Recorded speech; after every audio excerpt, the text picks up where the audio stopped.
Welcome to another story written by Oracle 1. The Whispers in the Dark of the Deserted Village.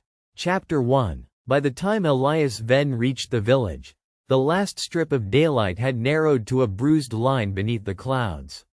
He had been walking for nearly 3 hours along a road that no longer appeared on modern maps. The lane wound between fields drowned in waist-high weeds, their dead stalks rattling whenever the wind moved through them. Mud clung to his boots in thick black ropes. Behind him, the hills had disappeared beneath fog. Ahead, the deserted village sat in a shallow valley, its roofs sagging beneath moss and its chimneys leaning at uneasy angles. There was no signpost. There had been one once. 2 splintered posts remained at the roadside, and between them hung a single rusted chain. The village name had either rotted away or been removed. Elias stopped beneath the skeletal branches of an ash tree and listened. Nothing. No birds. No insects. No distant machinery from the farms farther south. Only the wind, dragging itself through broken windows. He took the folded letter from his coat pocket and read the address again, though the ink had already begun to blur from the damp. Bellweather Village, North Parish. Property. Chapel House. It was signed by a solicitor named Mr. Cale, who had informed Elias that his maternal uncle, Gideon Venn, had died 6 months earlier and left him the house along with all contents, records, and adjoining land. Elias had never met Gideon. His mother had refused to speak about him, except once, after too much wine, when she had called him a grave robber and then wept until morning. The inheritance had seemed less like fortune and more like an administrative mistake. Still, Elias had come.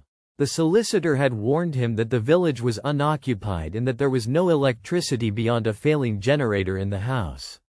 He had advised arriving before dark. Elias looked toward the rooftops. Close enough, he muttered. His voice sounded wrong in the silence.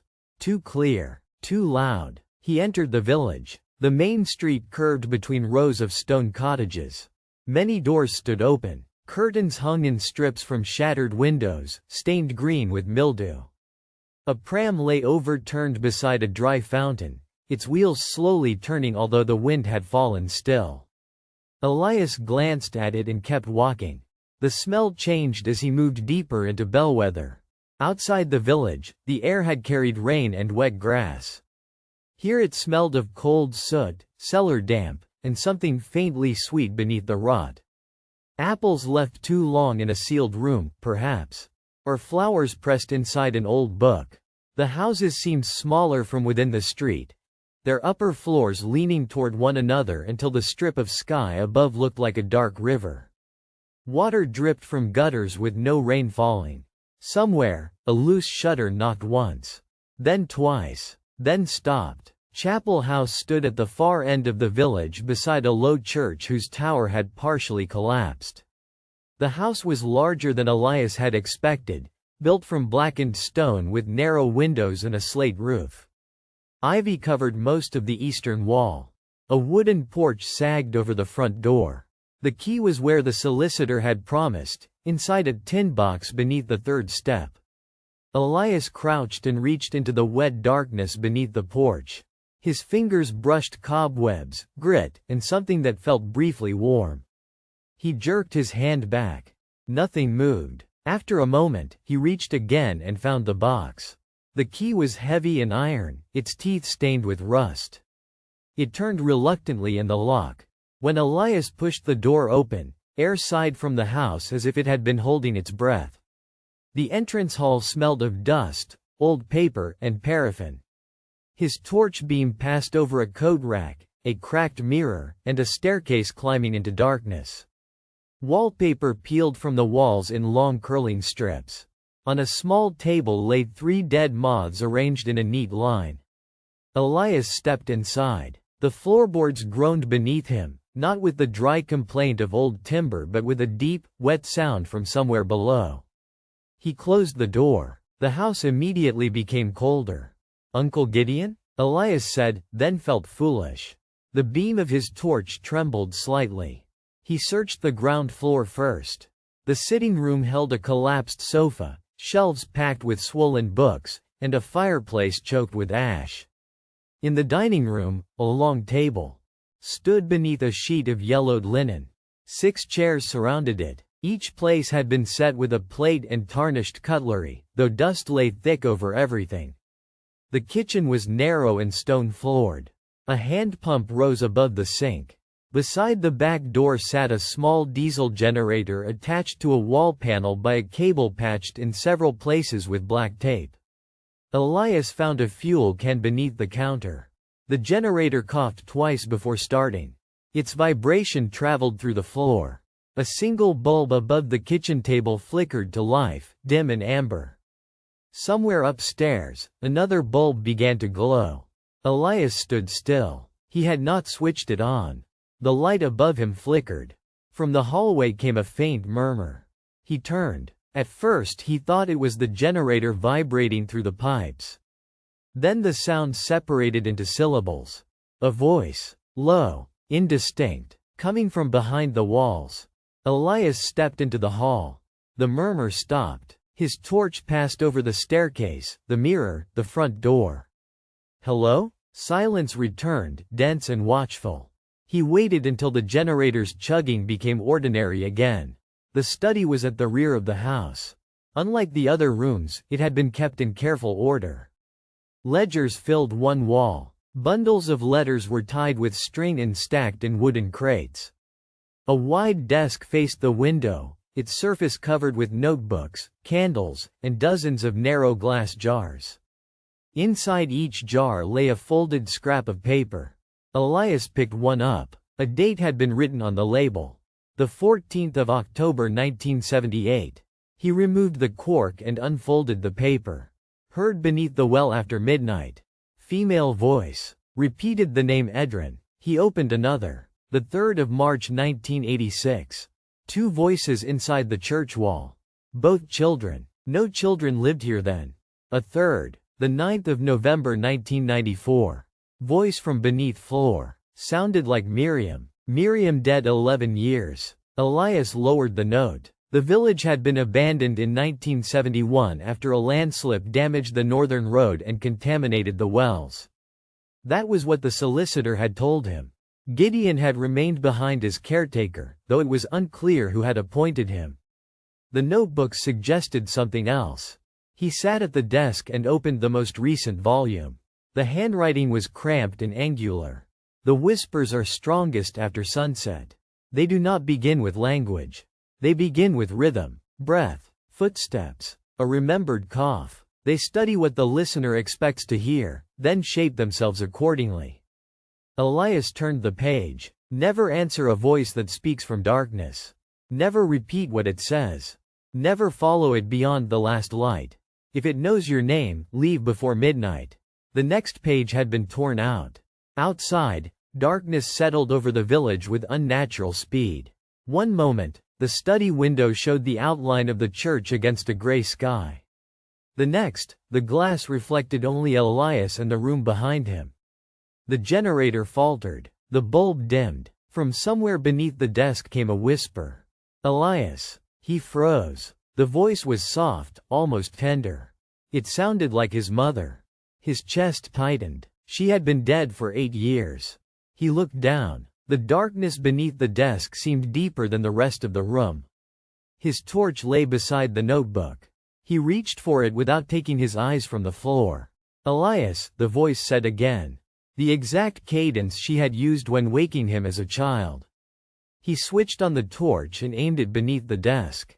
Nothing. Bare boards. Dust. A dried beetle. The voice moved to the wall behind him.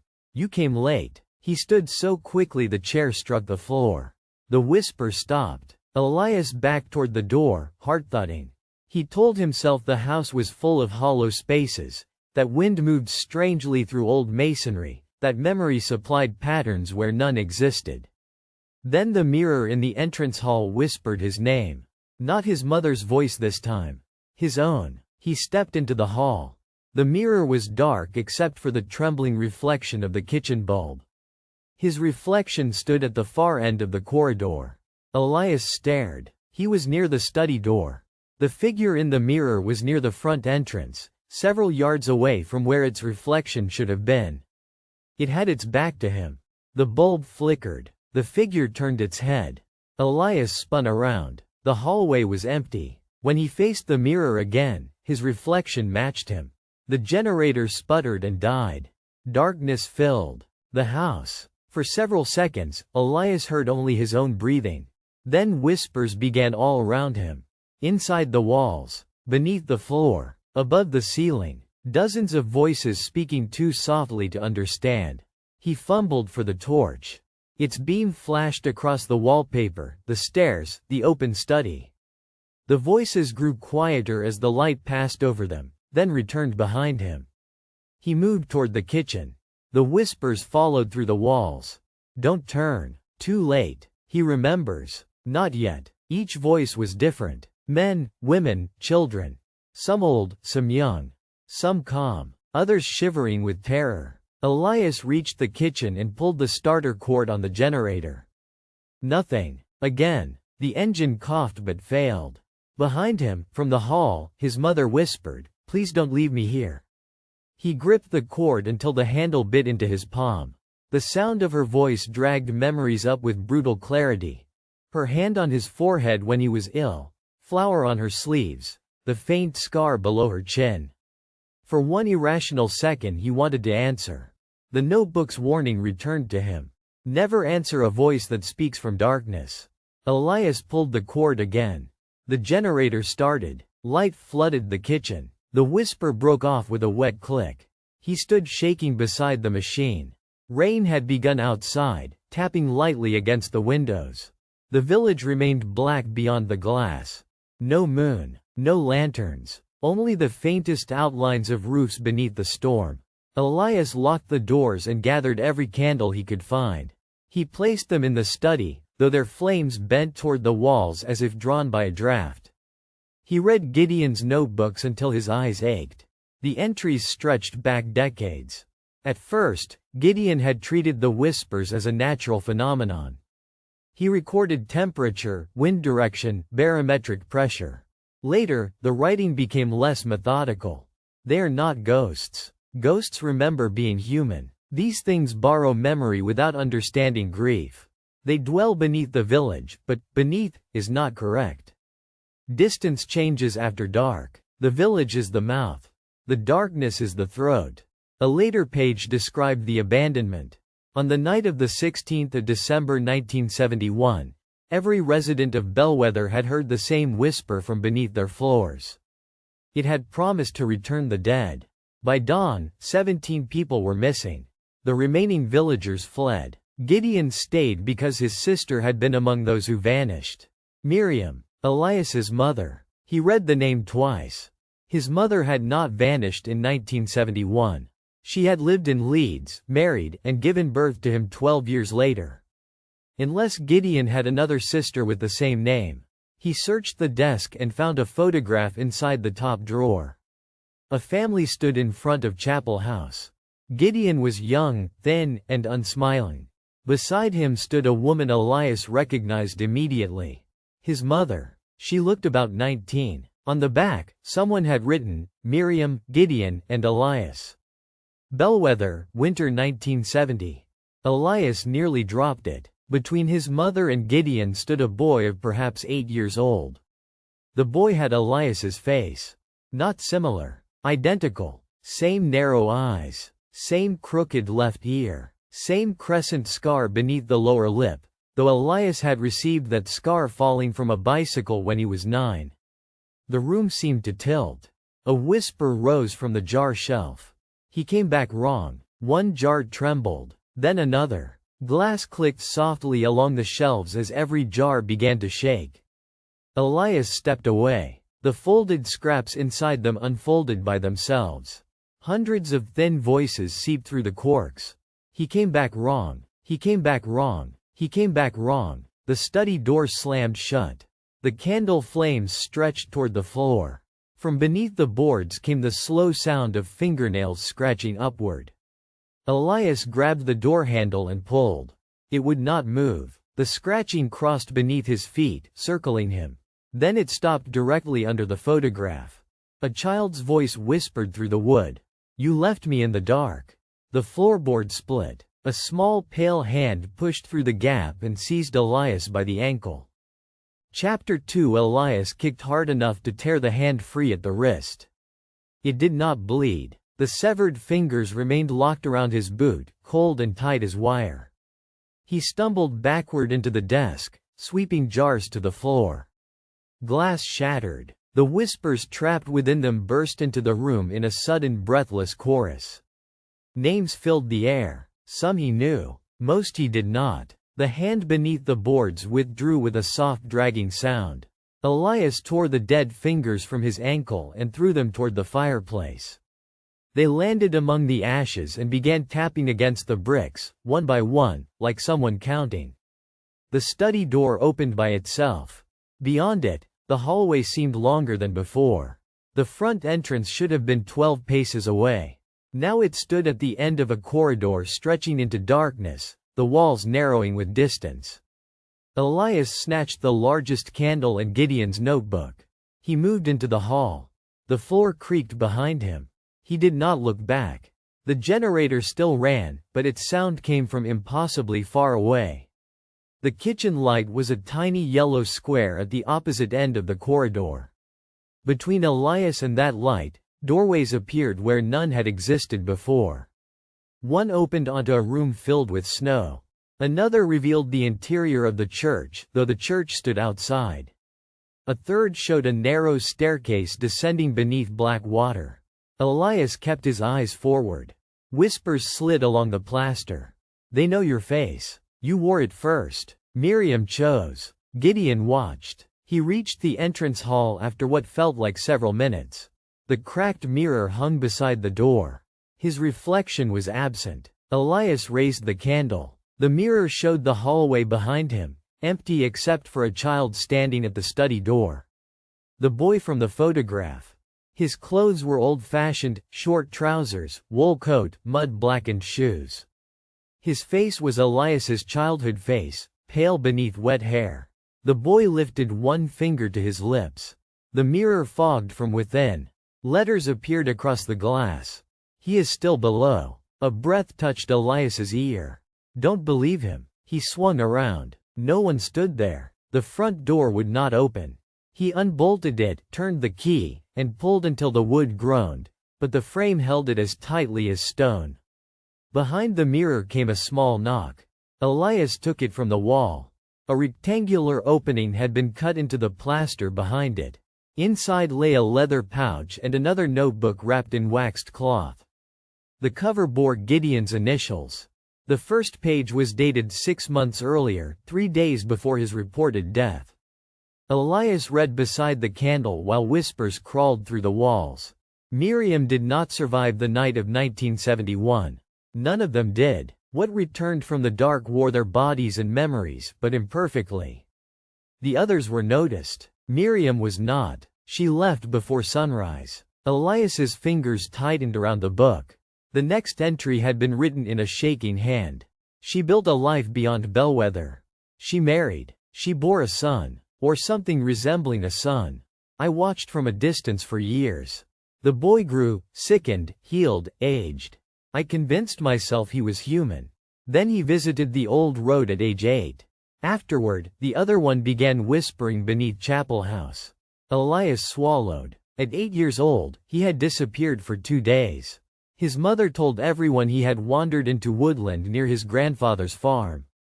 Elias remembered almost nothing of it, only waking in his own bed with mud beneath his nails and a scar under his lip. He turned the page. There are 2 Eliases. One lived outside. One remained here. I do not know which was born first. A thud sounded beneath the floor. The candle flame shrank. From below came a child's voice. I was. Elias backed away from the mirror. The floorboards lifted slightly, then settled. He forced himself to continue reading. The whispers cannot create. They copy. They repeat what darkness has swallowed. A face. A voice. A life. They cannot endure direct light for long, but they have learned patience. They want passage beyond the village. They believe Elias can give it. The final pages described a chamber beneath the church called the Listening Room. Gideon had sealed it in 1989 after discovering a stone shaft descending far deeper than the village foundations. Every whisper originated there. At the bottom of the last page, Gideon had written, "If you are reading this, they brought you here because I failed. Do not go beneath the church." A different hand had added a sentence below it. "Come home." The handwriting was Elias's. The kitchen light went out. The generator continued running. One by one, the other bulbs in the house began to glow upstairs. Footsteps crossed the ceiling. Slow adult steps. Then lighter ones. A woman laughed softly. His mother's laugh. Elias moved toward the study, intending to gather the remaining notes, but the corridor had changed again. The study was gone. In its place stood the front door, now open to the rain. He did not hesitate. He ran outside. Cold water struck his face. The village street glistened beneath the storm, every stone shining like wet bone. Fog pressed between the houses. The church tower loomed above the rooftops. Elias turned toward the road out. The way he had entered was no longer there. The main street curved back into the village, disappearing behind cottages. He followed it at a fast walk, then a run. Doors passed on either side. The dry fountain. The overturned pram. A butcher's shop with hooks rusting in the window. After 5 minutes, he reached Chapel House again. He stopped in the rain. The front door stood open.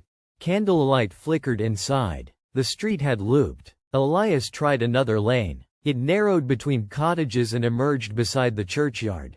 A third path ended at a brick wall covered in wet moss. A fourth led him past the same collapsed barn 3 times, though he never turned. The fog thickened. Whispers followed from drains, wells, letter slots, and broken chimneys. "Not that way. Cold outside. Mother is waiting. Come below." Elias pressed his hands over his ears, but the voices shifted inward.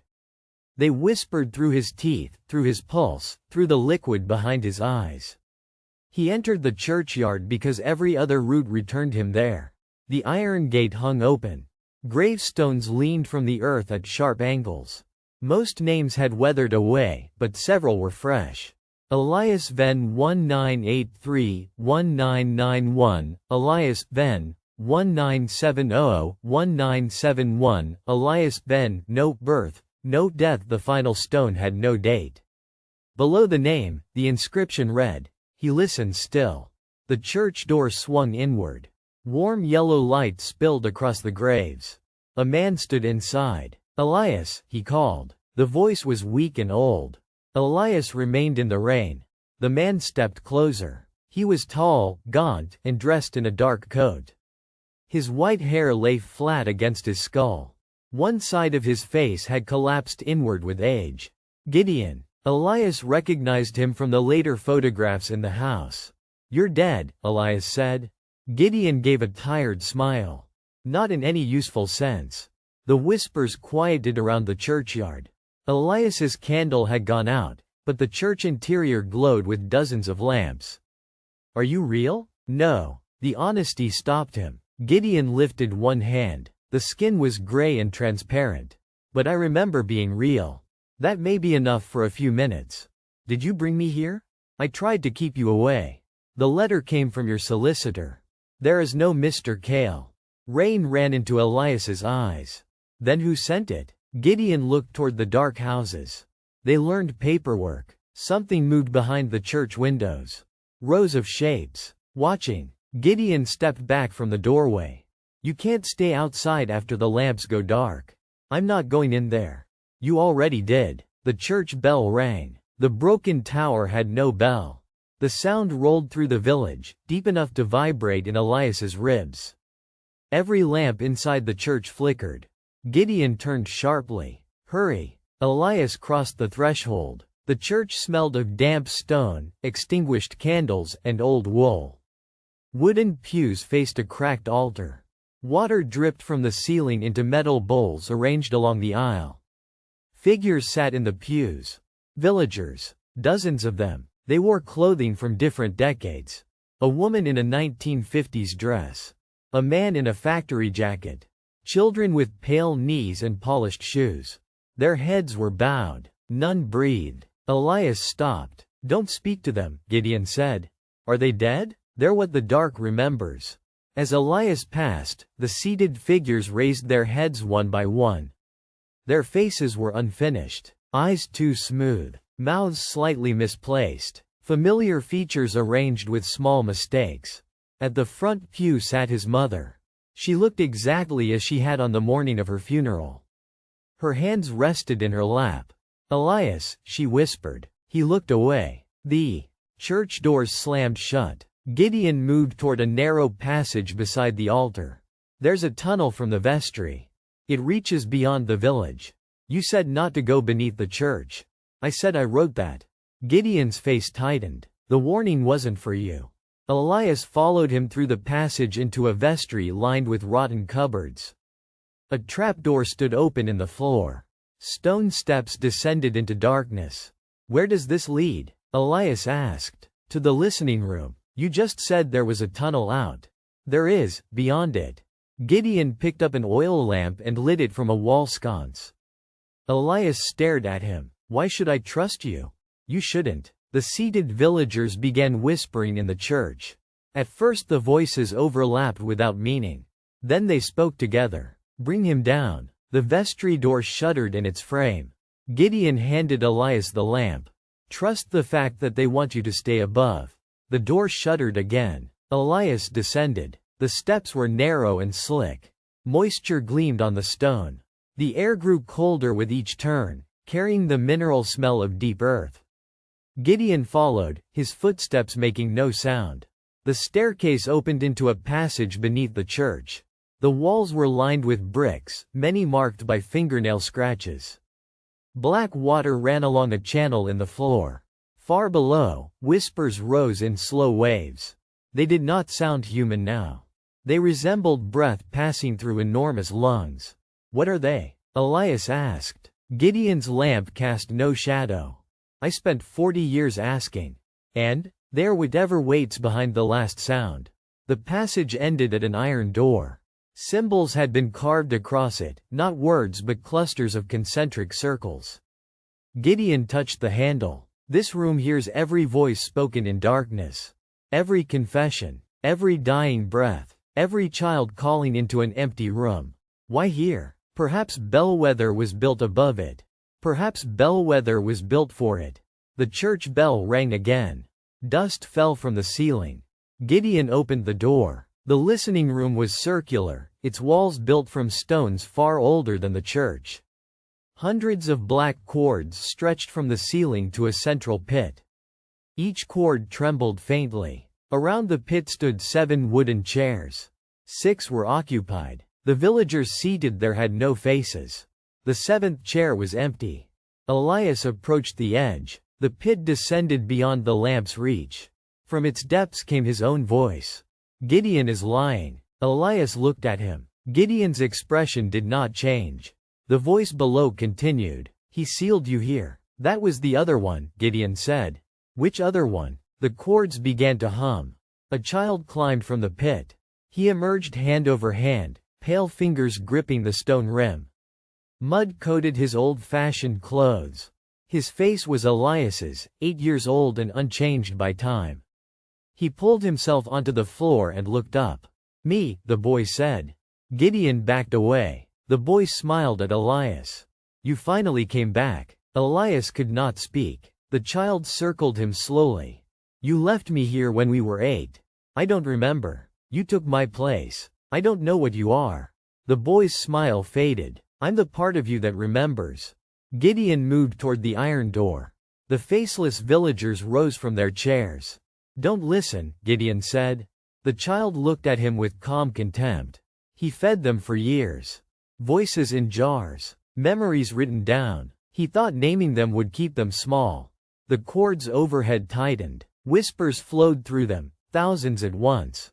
Elias saw flashes of places he had never visited. A woman whispering beneath bedclothes, a soldier dying in a ditch. A child calling from a locked cupboard, an old man praying into a dark stairwell. Every private voice, every fear-given sound. The child took Elias's hand. His skin was warm. When you came here at 8, the dark copied you, he said. One of us left. One stayed. Which one am I? That's what Gideon wanted to know. Elias looked toward the old man. Gideon stood beside the door, trembling. I watched you, he said. For years. You laughed. You bled. You loved your mother. I thought that proved something. It doesn't? No. The child squeezed Elias's fingers. He brought you here to trade. Gideon closed his eyes. The iron door slammed shut. The lamp went out. In the darkness, the whispers stopped completely. Then something vast shifted beneath the pit. The floor tilted toward it. The child's hand tightened around Elias's. A voice rose from below, deeper than thunder and softer than breath. Only one of you may leave. Chapter 3. For several heartbeats, the darkness had weight. It pressed against Elias's eyes and filled his mouth with the taste of wet stone. He heard Gideon breathing somewhere near the door. The child beside him was silent, his hand still clasped around Elias's fingers. Then the black cords above the pit began to glow. Not with light, but with memory. Images pulsed through them in dim gray flashes, illuminating the listening room from within. Faces appeared along the walls. Mouths opened inside the stone.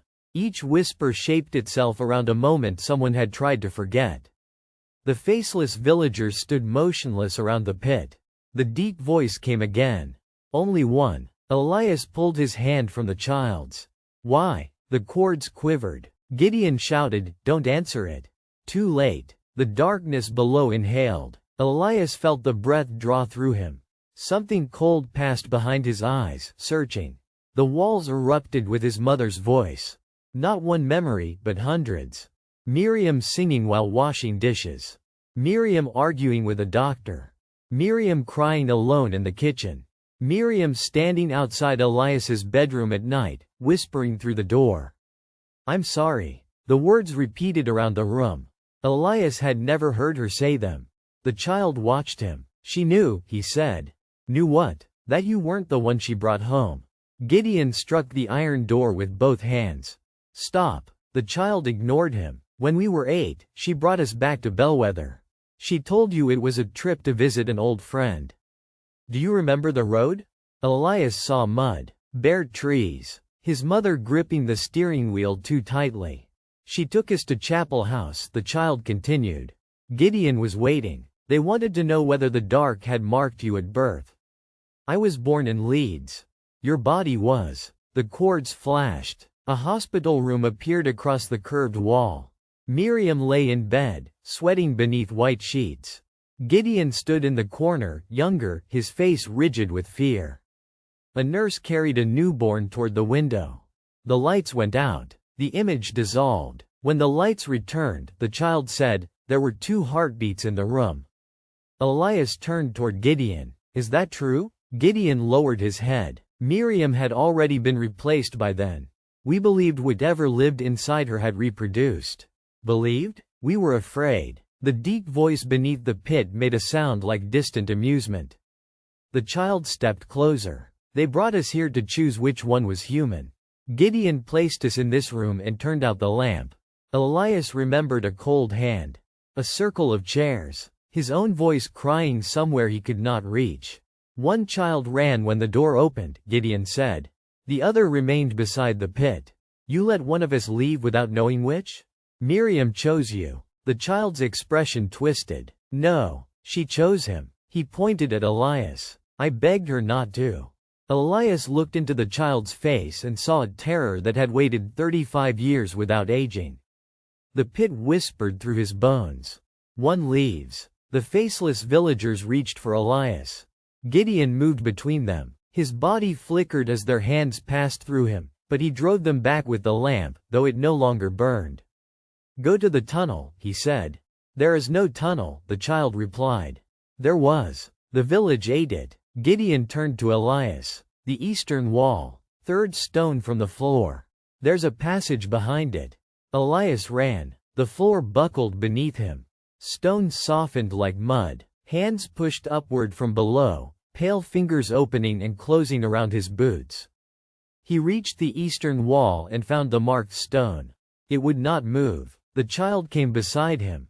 "You can't leave while both of us are awake." "What does that mean?" "One must go into the pit." Gideon shouted from across the room. "He wants your life." The child laughed once, without joy. "It is my life." The chords above them filled with scenes from Elias's past. His first day at school. His mother's funeral. The apartment he had shared with Anna before she left. Every room he had ever slept in. In each memory, a dark corner waited. Something small stood there, watching. The child. Elias touched the stone wall. Cold seeped into his palm. "What happens if I go into the pit?" "You remember. And if you go, you continue forgetting." The room lurched. One faceless villager seized Gideon. Another pushed him toward the edge. He did not resist. "I stayed because of Miriam," he said to Elias. "Then because of you." The child's voice hardened. He stayed because he was afraid the thing he released would return. Gideon looked older suddenly, skin hanging loose from his bones. "I made mistakes. You buried a child alive. I buried something wearing one." The child moved with impossible speed. One moment he stood beside Elias. The next, he was in front of Gideon, his small hand pressed against the old man's chest.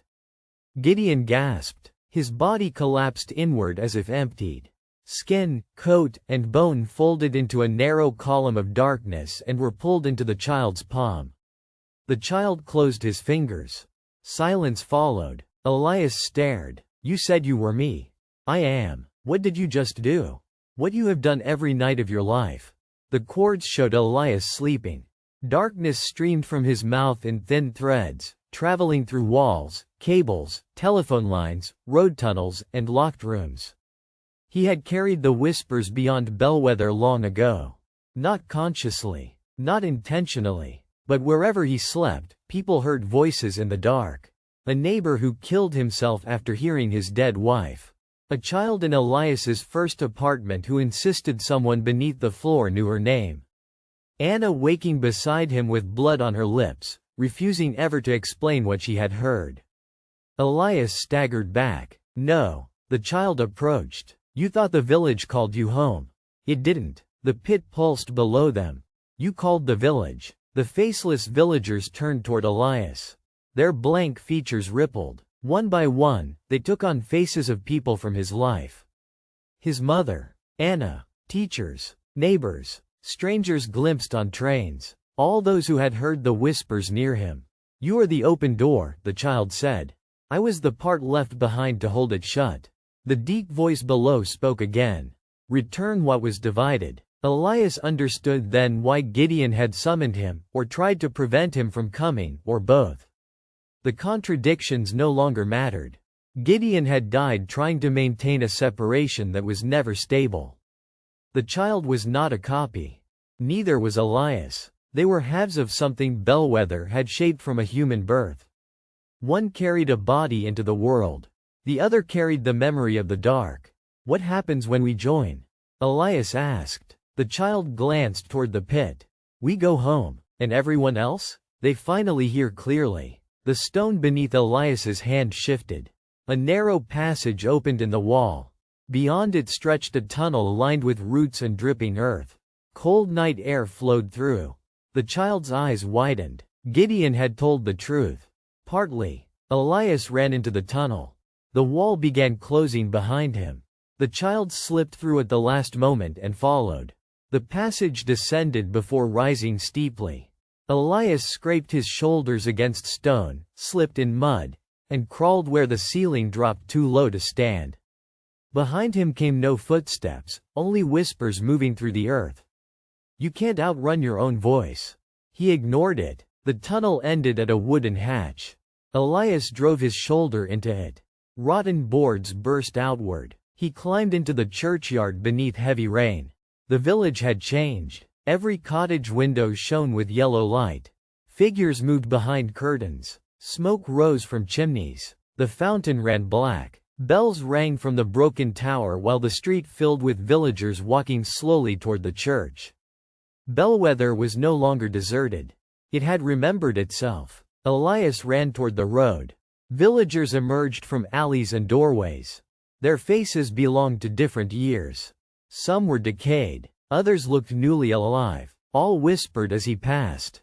"Carry us. Open. Let us speak." He reached the dry fountain. The child stood on the opposite side, though Elias had left him beneath the church. Rain passed through the boy without wetting him. "You already escaped once," he said. Elias changed direction. The road out appeared beyond the final cottages, a pale ribbon between the hills. He ran until his lungs burned. Mud dragged at his boots. The whispering village followed without footsteps. At the edge of Bellweather, he crossed between the broken signposts. The bells stopped. The lights vanished. He looked back. The village lay dark and empty beneath the rain. The child was gone. Elias laughed once, breathless and disbelieving. He had escaped. The road climbed toward the hills. Fog moved across it in slow sheets. After half a mile, he found his car where he had left it beside a ruined stone wall. The doors were unlocked. He climbed inside, started the engine, and turned on every light. Warm air blew from the vents. For several minutes, he sat with both hands gripping the steering wheel. No whispers. No movement in the mirrors. Only rain striking the roof. He drove south. The road seemed longer than before, but it did not loop. Eventually the fog thinned. Fields opened around him. In the distance, lights glowed from a petrol station beside the motorway. Elias nearly wept at the sight. He pulled beneath the canopy and parked beside the shop. A young cashier looked up as he entered. "You all right, mate?" Elias nodded. His clothes were soaked and muddy. Blood ran from one palm where stone had cut him. "Long walk." The cashier glanced toward the empty forecourt. "Car trouble?" "No." Elias picked up a bottle of water. His hands shook. A radio played softly behind the counter. The ordinary chatter of weather reports and football scores felt miraculous. Then the lights flickered. Elias froze. The cashier looked toward the ceiling. "Storm's playing havoc tonight." The lights steadied. From the dark stockroom behind him came a whisper. "Elias." The cashier did not react. Elias stared at the doorway. A child stood just beyond the light. The boy's face was gone. In its place was a smooth pale surface, except for a narrow mouth.